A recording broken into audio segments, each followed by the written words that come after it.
You don't want any part of this.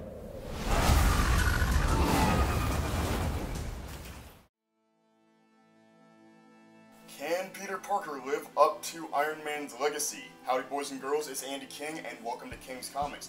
Today I'm going over my spoiler-free review of Spider-Man Far From Home, the 8th Spider-Man film to have come out, which is kind of insane to me that there are 8 Spider-Man films. That being said, what did I think about it? Let's go ahead and tear into that. Today I'm going to tell you what I thought about it, what I liked about it, what I didn't like, and then my overall points, as well as whether or not I recommend this film, especially since it's in the MCU. Will they actually have a bad movie come out? And if it's a Spider-Man movie of all things, that would be terrifying. So let me go ahead and start things off by telling you there are 2 after-credit scenes, or rather there's one mid-credit scene, then one after-credit scene. And both of them have very huge implications for the MCU, at least going into Phase 4. Spider-Man Far From Home also marks the formal end of Marvel Phase 3, or the MCU Phase 3.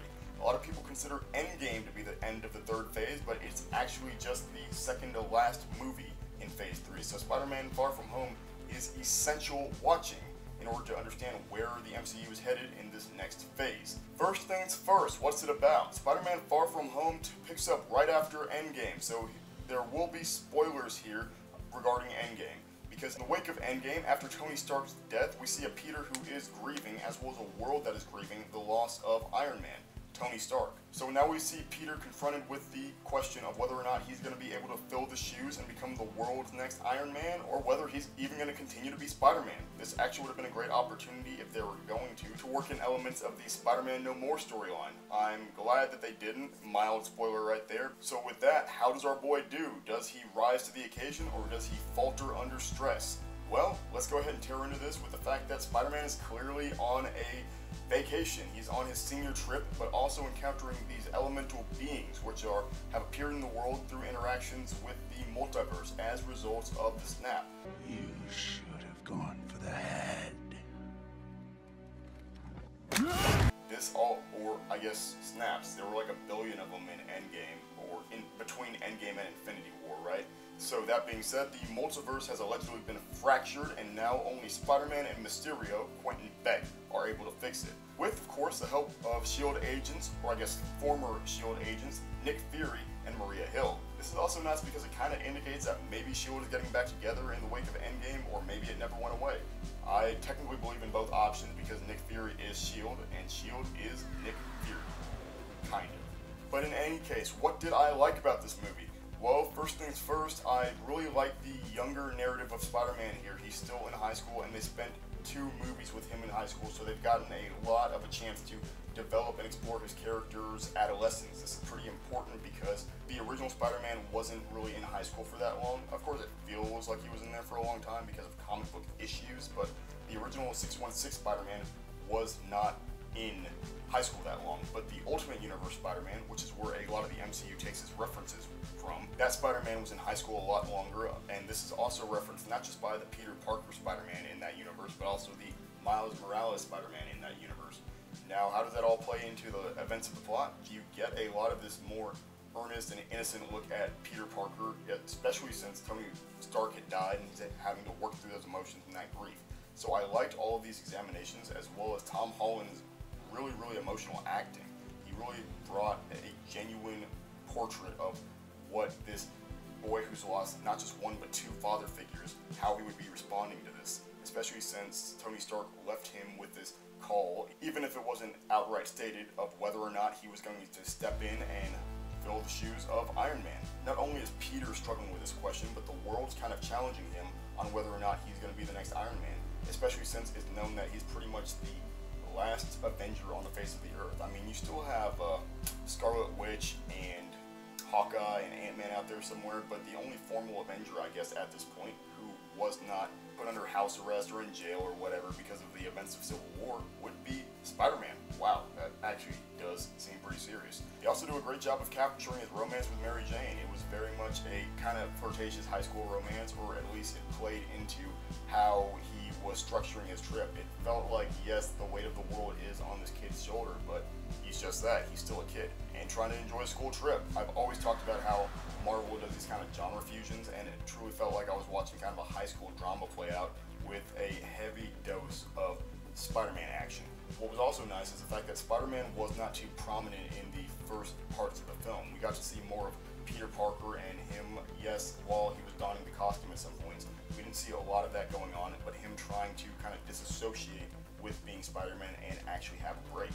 So this was also a nice look into him trying to be Peter Parker, not so much as Spider-Man. But those were just some of the things that I liked. Other than that, the comedy was really solid. I felt like it was funnier than Homecoming most of the time. I mean, I'd say 90% of the time. There were some jokes that definitely felt a little bit forced, especially because some of the jokes or the situations and scenarios that should have been funny, and I still thought they were funny, had some very grave and dire connotations to them, especially when you're considering that you have a superhero and what that implies with his ability to joke around with other kids or anything he can do with his interactions. So that was also something to kind of consider.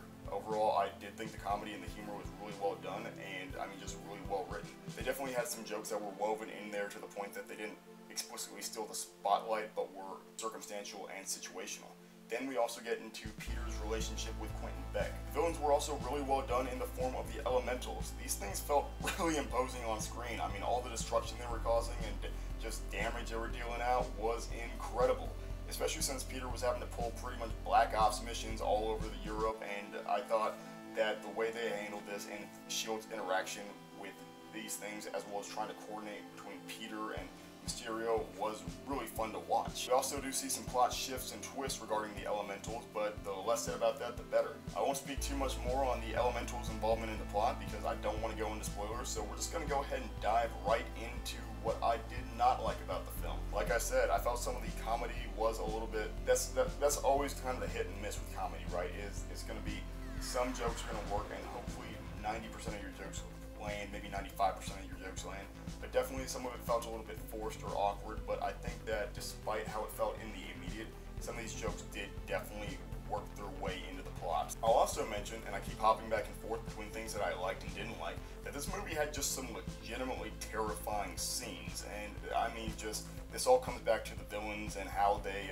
just wove all these action sequences play. But then we also not just get to see these visions of Peter Parker and Spider-Man collectively, right, being challenged as a hero in facing these villains, but also the fact that he gets to finally, as kind of unleashed a little bit more, he gets to really test his powers out, and we see more of the original ingenuitive Spider-Man, because with the incorporation of the Stark suit, or the Stark suits, right, we kind of take away a little bit, or the MCU kind of took away a little bit of the scientific side of Peter Parker, other than making his original costume in the web fluid. But we do get to, that does kind of get revitalized in this movie, as we see Peter's not just relying on his powers as Spider-Man, or the technology he even uses, but is very equipped to just adapt to circumstances he's in. I don't really have a lot of complaints about this movie, but I'm an MCU junkie and I'm not the strongest movie critic.